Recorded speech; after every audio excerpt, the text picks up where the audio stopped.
What's up, NFL fans? This is the East Coast Bronco, and this is my top three receivers from the turn of the century. Stay tuned for the honorable mentions, too. Torrey Holt, the 6 foot, 200-pound speedster that was drafted in 1999, sixth overall, would help these St. Louis Rams win the NFL Super Bowl that year. It was called the greatest show on turf, and Torrey was a big reason for that. The amazing speed to stretch these defenses vertically to go with all the other weapons like Marshall Faulk, Isaac Bruce. As a young NFL fan, it was absolutely incredible to watch these guys put up more than 30 points consistently every Sunday. Torrey was a special player, catching the ball deep or taking a slant to the house. It didn't matter. And that's easy to see when we watch him take on the Dolphins here, going against an elite corner in Sam Madison. And just watch the route running here and the separation at the top of the route. He makes Sam Madison look foolish with his ball tracking ability. It's safe to say that the greatest show on turf ended when they lost to the Patriots. That did not stop Torrey Holt from going on to have the exceptional career that he did. After his rookie season, he went on to post 8 consecutive 1,000-yard seasons and only missed 3 games in his entire career. And in the 6 seasons that he played with quarterback Mark Bulger, he averaged more than 1,200 yards a season. Torrey would also go to 7 Pro Bowls in a time that the Pro Bowl mattered, and also secured 2 All-Pros. When you consider the dominance and the era that he played in, and the significance that he had on that era, I see no reason at all that Torrey Holt should not be in the Hall of Fame. If you think Torrey Holt should be in Canton, make sure you hit that like button and leave a comment below. Our next receiver is Hines Ward of the Pittsburgh Steelers. He was drafted in 1998 at the end of the 3rd round. I'd call that great value. He would help the Pittsburgh Steelers win 2 Super Bowls, including this image here where you're seeing Antoine Randall with their awesome gadget plays in the early 2000s. It was such a pleasure to watch. Hines Ward was truly exceptional, making bad quarterbacks look great.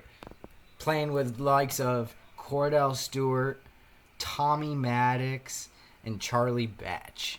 He was a consummate pro, never took a play off, and always had his team's back, looking to get the W. If that isn't Hall of Fame, I don't know what is. I think eventually there will be a day where we see Hines Ward in the Hall of Fame. On this play, you can see his will and determination. Watch him outrun here all-pro speedster D'Angelo Hall. Before we get to our number 1 receiver, we have our honorable mentions, and we start with Peerless Price, an incredibly athletic receiver out of Tennessee. Give a like if you've heard that before. To start his career, he caught passes from Rob Johnson, Doug Flutie, and Alex Van Pelt. It wasn't until he played with a real quarterback, Drew Bledsoe, that he found his way. Our next honorable mention is Wayne Chrebet. He was an absolutely fearless wide receiver who put his body on the line all the time over the middle for his careless quarterback, Chad Pennington. Finally, it is time for my number 1 receiver from the turn of the century. Ours truly, Broncos fans and Colts fans, Brandon Stokely. Definitely not the most talented receiver on this list, but my personal favorite. Watch Tony Saragusa here give your boy a big hug. Honestly, watching the Colts 2003, 2004, I had no idea Brandon Stokely was a Baltimore Raven and won a Super Bowl. As we all know, he went on to have a prolific career with the Indianapolis Colts and win another Super Bowl. He was just so dominant in the slot. It was just so great to watch him run slot seams and just catch touchdown after touchdown. His connection with number 18 was absolutely undeniable. Both Southern boys who absolutely loved the game of football. Bill Polian and the guys got the Stokely signing so correct in so many ways. It was absolutely sensational to watch. Stokely, Dallas Clark, and Edgerrin James just control the middle of the field.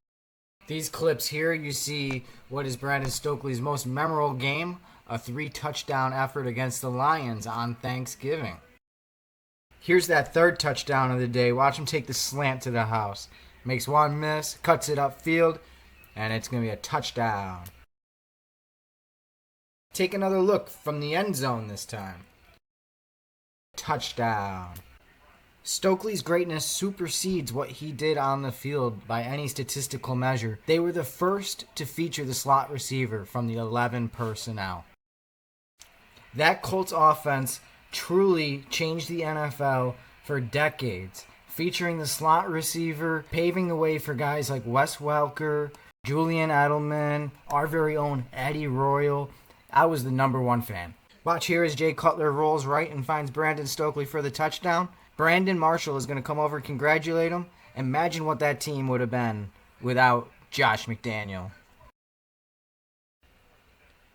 Stokely! Stokely! This play is one of the very reasons to love Brandon Stokely. Just one of the smartest players. Look at him run this clock down and figure out when to score this touchdown. And just a trip down memory lane, that is Correll Buckhalter and Tony Scheffler. When the Sheriff joined Denver, Stokely quickly came back, and boy, was it magical. And this is that beautiful slot seam that he did so well. He and Manning connected so many times on this. This here was a play that changed the season for the Broncos in Manning's first year, gave the Broncos the lead against the Chargers in a game that they were down big. If not for Raheem Moore, we possibly see Brandon Stokely and Peyton Manning win their second Super Bowl together. Brandon Stokely was a true professional and understood what it took to win in the NFL. There's no doubt that he's in my Hall of Fame as my #1 receiver in the turn of the century. If you stayed till the end, it's time to hit that subscribe